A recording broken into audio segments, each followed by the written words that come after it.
Hello students, how are you doing? Hope you all are good and enjoying your beautiful life. So आज मैं आपके लिए एक video लेकर आया हूँ जो है physics class 12 chapter 4 that is moving charges and magnetism. तो जो टॉपिक लिया है मैंने उसमें से तो वो बहुत ही इंटरेस्टिंग टॉपिक है, that is Ampere's circuital law. तो बच्चों ये जो लॉ है ये है alternative method to find the magnetic field due to a current carrying conductor. आप सबको पता है कि करंट कैरिंग कंडक्टर की वजह से मैग्नेटिक फील्ड क्रिएट होती है। ओके, तो उसको निकालने का एक मेथड होता है बायो-सैवर्ट लॉ, और ये जो मेथड है वो उसका अल्टरनेट मेथड है। तो पहले मैं आपको थोड़ा सा बताता हूँ कि बायो-सैवर्ट लॉ से हम कैसे निकालते हैं और क्या डिफरेंस है उसमें और इसमें। ओके, तो my name is Manoj Kumar and you are watching Delphinians classes. तो बच्चों अगर एक कोई भी करंट कैरिंग कंडक्टर हमने ले लिया, इसमें करंट आई फ्लो कर रहा है और हमें इस पॉइंट पर या किसी भी पॉइंट पर मैग्नेटिक फील्ड निकालनी है बिकॉज ऑफ दिस कंडक्टर, तो as per Biot Savart law you can find the magnetic field due to some very small element of current carrying wire. तो मान लो ये एलिमेंट लिया हमने बहुत छोटी लेंथ dl का, और इस पॉइंट पे हम मैग्नेटिक फील्ड निकालने जा रहे हैं यहाँ से यहाँ तक पूरे कंडक्टर की वजह से। तो अगर हम इसको इससे ज्वाइन कर दें, मान लो ये डिस्टेंस r है, तो हमारा ये dl वेक्टर हुआ और ये r वेक्टर हुआ। ये है हमारे directions. I am just showing you कि बायो-सैवर्ट से हम कैसे करते हैं। तो ये हमारा dl वेक्टर हुआ और ये r वेक्टर हुआ, and formula is dB is equal to mu naught by 4 pi I dl cross r divided by r cube. तो ये हमारी मैग्नेटिक फील्ड निकलती है because of some element at a point r distance and using dl cross r। यहाँ पे dl cross r से cross product को use करके हम डायरेक्शन निकालते हैं b का क्या होगा। तो इस केस में dl ऐसे है और r ऐसे है, तो हमारा मैग्नेटिक फील्ड अगर हम ऐसे देखें, फर्स्ट वेक्टर से सेकंड वेक्टर की तरफ टर्न करें तो जो थंब का डायरेक्शन होगा that would be the direction of magnetic field. तो यहाँ पे magnetic field because of this element would be inside. Inside को हम ऐसे रिप्रेजेंट करते हैं और आउटसाइड ऑफ द प्लेन को ऐसे रिप्रेजेंट करते हैं। तो ये हमारी हो गई magnetic field due to this element. अब अगर हमें पूरे कंडक्टर की वजह से निकालना है, तो मान लो ये n कंडक्टर है, तो हमको इसको यहाँ से यहाँ तक इंटीग्रेट करना पड़ेगा, और उसके लिए हमको ऐसा एक्सप्रेशन निकालना पड़ेगा जिससे हम लिमिट्स लगा के इंटीग्रेट कर सकें यहाँ से यहाँ तक, because the r is varying. Okay, तो ये निकालने में थोड़ा सा complicated, it is not that easy. तो नाउ वील टॉक कि एम्पियर सर्किटल लॉ से हम कैसे निकाल सकते हैं। तो देखते हैं एम्पियर सर्किटल लॉ क्या बोलता है and how it makes it easy. चलो,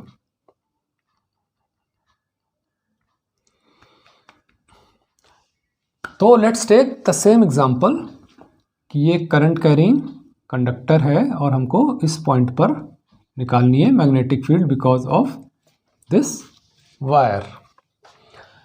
तो अगर हम बच्चों इसको दूसरे साइड से देखें, इस साइड से देखें, तो ये ऐसे वायर जा रहा है। अगर हम इधर से देखें तो हमको क्या दिखेगा, पॉइंट दिखेगा। तो अगर हमने वो पॉइंट बना लिया और मान लिया कि करंट जो है वो ऐसे अंदर की तरफ जा रहा है, ऐसे वायर है और ये करंट अंदर की तरफ जा रहा है। ओके, तो अब इसको हम हटा देते हैं और हमको निकालना है कि इस करंट की वजह से किसी भी पॉइंट पर मैग्नेटिक फील्ड।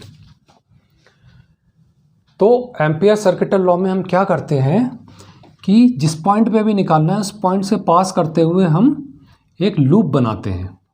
ओके, तो लूप कैसा भी हो सकता है कि मान लो लूप इस पॉइंट से पास करते हुए ये लूप भी हो सकता है, और लूप का शेप भी कुछ भी हो सकता है, ऐसा भी हो सकता है या फिर ऐसा भी हो सकता है। ओके, तो कोई भी शेप हो सकता है, but it should be the closed loop and passing through the point जहाँ पे हमको निकालना है। तो ये तो मैंने बताया कि आपको कैसे लूप्स हो सकते हैं। अब हमें करना क्या है, लेट्स सी दैट। तो अब हमने लिया वापस करंट कैरिंग वायर और ये पॉइंट। तो सपोज हमने एक लूप लिया कुछ ऐसा, तो इस लूप के अंदर हमारी करंट है और ये लूप हमारा क्लोज्ड सर्कुलर लूप है। ओके, तो क्लोज सर्कुलर लूप है अगर ये, तो हमारा फार्मूला क्या होता है एम्पियर्स सर्किटल लॉ का। तो हमारा फार्मूला क्या होता है एम्पियर्स सर्किटल लॉ का, that is closed integral of B dot D L is equal to mu naught I enclosed. तो ये है हमारा एम्पियर्स सर्किटल लॉ। अब बच्चों इसका क्या मतलब होता है मैं आपको एक्सप्लेन करता हूँ। तो आई ई क्या है, जो भी इस लूप के अंदर करंट आ रहा है। अभी मान लो लूप ये होता है और इसके अंदर दो करंट होते, एक दो या फिर तीन होते, एक आउटवर्ड। तो हमारा जो आई ई होता वो इनका टोटल होता, कि मान लो ये हमारा I1 है, ये I2 है, ये I3 है। तो क्या होता था I1 plus I2 minus I3। इस केस में क्या है, अगर ये चीज़ पॉजिटिव है तो मतलब हमारा अंदर की तरफ जा रहा है करंट, और ये चीज़ निगेटिव आ जाए तो मतलब कि हमने इसको पॉजिटिव माना है ना, तो इसका मतलब हमारा आउटवर्ड है नेट। तो आई नेट जो है लूप के अंदर, अभी मान लो यहाँ पे भी एक करंट होता I4, तो हम इसको नहीं काउंट करेंगे यहाँ पे because it is out of the loop. तो ऐसे हम नेट करंट इनसाइड निकालेंगे। तो अगर हमने इस केस में नेट करंट इनसाइड को ही आई लिया है, अज्यूमिंग कि एक ही करंट कैरिंग वायर है वहाँ पे। क्लियर? ओके, तो ये हो गया आई। अब बी डॉट डी एल क्या है और इंटीग्रेशन क्या करना है हमको। तो हमने सपोज यहाँ पे कोई भी करंट एलिमेंट ले लिया, सॉरी करंट एलिमेंट नहीं, हमने इस लूप पे कोई भी लेंथ एलिमेंट ले लिया, length segment. Okay, length segment लिया डी एल। ये क्या है, ये हमने जस्ट एक लूप बनाया है, यहाँ पे करंट वारंट कुछ नहीं है, करंट सिर्फ ये है, हमने जस्ट एक लूप बनाया है पासिंग थ्रू पॉइंट पी। तो अगर हमने एक डी एल लेंथ सेगमेंट लिया तो ये वो डी एल है, और बी क्या होगा कि यहाँ पे जो भी मैग्नेटिक फील्ड होगी बिकॉज ऑफ दिस करंट। तो यहाँ पे बच्चों मैग्नेटिक फील्ड मान लो हमने ले लिया B1 है, इसका डायरेक्शन क्या होगा कि करंट का जो भी डायरेक्शन है लाइक दिस, और जिस पॉइंट पे हमें निकालना है तो उस पॉइंट की तरफ हम हैंड करें, तो ऐसे जो भी पुश करेगा। तो सपोज मैंने थोड़ा इजी करने के लिए दूसरा सेगमेंट लिया DL, तो ये करंट है और ये हमारा पॉइंट है जिस पे हमें निकालना है। तो ऐसे करेंगे हम, तो जिधर भी पुश करेंगे या कर्ल करेंगे वो मैग्नेटिक फील्ड का डायरेक्शन होगा। तो यहाँ पे मैग्नेटिक फील्ड का डायरेक्शन होगा समथिंग लाइक दिस, मान लो ये B2 है, या फिर यहाँ पे भी एक हमने ले लिया सेगमेंट DL, इधर हमने थंब किया करंट के डायरेक्शन में और उधर फिंगर्स जिस पॉइंट पे निकालना है। तो जिधर पुश करेंगे या कर्ल करेंगे या पुश करेंगे तो वो डायरेक्शन, तो मतलब ये हुआ। तो हमेशा इसका टेंजेंट होगा लूप के। तो ये क्या हो गया, मान लो B3। तो ये B3 का डायरेक्शन हम कैसे निकालेंगे, इस पॉइंट की तरफ थंब किया और जिस पॉइंट पे निकालना है करंट के डायरेक्शन में थंब किया, और जिस पॉइंट पे निकालना है उस पॉइंट की तरफ फिंगर्स की और कर्ल किया। तो जो भी डायरेक्शन हमारा आ रहा है वो हो गया हमारा B, यानी कि मैग्नेटिक फील्ड का डायरेक्शन। ओके, तो ये हमारे डायरेक्शंस दिख रहे हैं B1, B2 और B3 के। तो इसका मतलब क्या है कि हमें इस तरह से सारे सेगमेंट्स का निकाल के B डॉट डी एल और ऐड कर दें। अब अगर हम ये वैल्यूज़ इस फार्मूले में रखते हैं तो क्या होगा कि इंटीग्रेशन का मतलब क्या, हमें सारे सेगमेंट्स का सम करना है। तो it is something like b1 dot dl plus b2 dot dl plus b3 dot dl plus so on for the entire loop. और ये सब जो है टोटल होगा म्यू नॉट आई ई। तो ये इसका मतलब है इस फॉर्मूला को यूज़ करने का।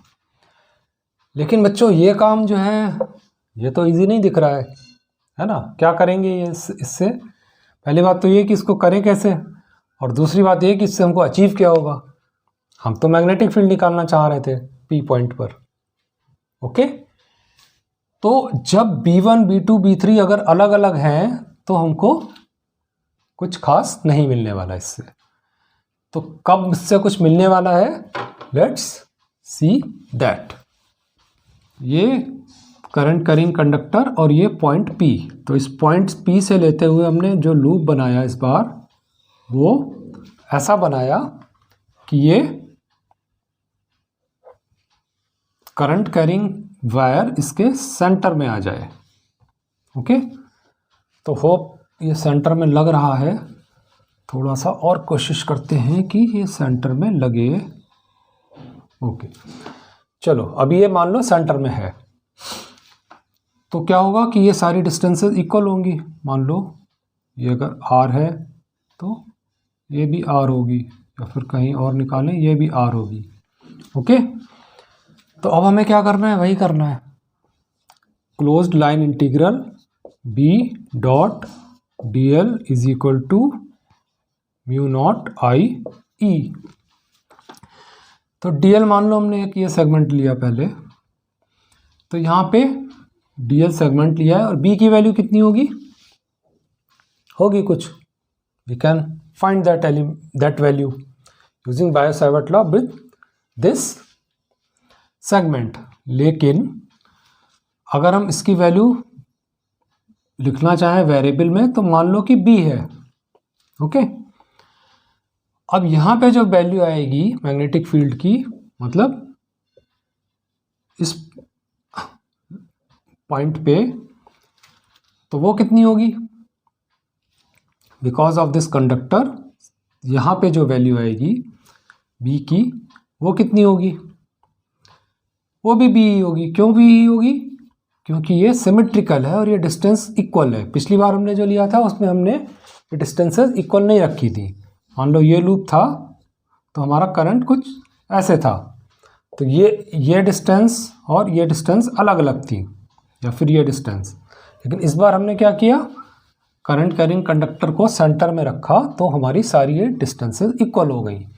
तो मतलब सारी जगह b हमारी सेम आएगी, यहाँ भी b, यहाँ भी b, यहाँ भी b। ओके, तो उससे फ़ायदा क्या होगा कि ये b हमारा कॉमन हो गया, तो हम b can take outside the integration. अब एक और चीज़ है कि ये जो डायरेक्शन b का होगा वो हमेशा इसके परपेंडिकुलर होगा। ओके, रेडियस के, या फिर टेंजेंट टू द लूप या सर्कल, उसके हमेशा टेंजेंट में होगा। ओके, तो हमारा जो b डॉट dl है, तो b और dl के बीच में एंगल क्या हो जाएगा, अगर b जो है वो ऐसे है और dl जो है वो भी ऐसे ही है, क्योंकि दोनों सेम डायरेक्शन में है, तो थीटा हो गया 0। और डॉट प्रोडक्ट में हम क्या यूज़ करते हैं, b dl cos theta, b dl cos theta होगा ना इनका डॉट प्रोडक्ट।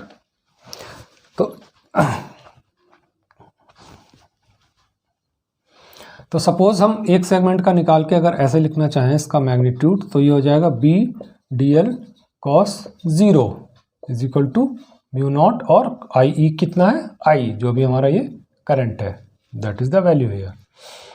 तो cos 0 1 हो जाएगा और b we can take common, तो it would be something like this. cos 0 1 हो गया और b हमारा कॉमन है, हमने बाहर ले लिया। तो अब इंटीग्रेट हमें सिर्फ dl करना है, तो डीएल डीएल डीएल डीएल सब ऐड करेंगे तो मतलब क्या हो जाएगा कि टोटल इस लूप की लेंथ मतलब सरकमफरेंस या फिर पेरीमीटर, तो वो क्या होती है 2 pi R is equal to mu naught I. तो इससे हमको क्या निकल के आएगा, B would be mu naught I divided by 2 pi R. तो जो हमको निकालनी थी इस करंट की वजह से मैग्नेटिक फील्ड यहाँ पे, तो जब बी बी बी सारी सब जगह बी है तो यहाँ पे भी बी होगी, है ना, और वो बी की वैल्यू हमारी आ गई। तो सिर्फ ये इतने से स्टेप्स में हमारा हो गया काम, कोई कॉम्प्लेक्स फंक्शन नहीं बनाना पड़ा और कोई कॉम्प्लेक्स इंटीग्रेशन नहीं करना पड़ा। ओके, तो होप आप लोगों को समझ में आया होगा। जस्ट इन ब्रीफ कि हमने इस पॉइंट से पास करता हुआ लूप बनाया और ऐसे लूप बनाया कि ये इसके सेंटर में आए, सो दैट कि इससे सब तरफ सिमेट्री हो। तो उससे हमको फ़ायदा क्या हुआ कि हमारा बी सब जगह सेम रहा और बी हमने कॉमन ले लिया, तो हमारा इंटीग्रेशन जो बचा वो सिर्फ डीएल के लिए बचा और थीटा 0 था, इसलिए कॉस थीटा की जगह 1 हो गया, तो कॉस 0 हो गया। तो आई होप कि आपको वीडियो पसंद आई होगी and you have understood what is the Ampere circuital law. Thank you for watching, have a nice day, bye.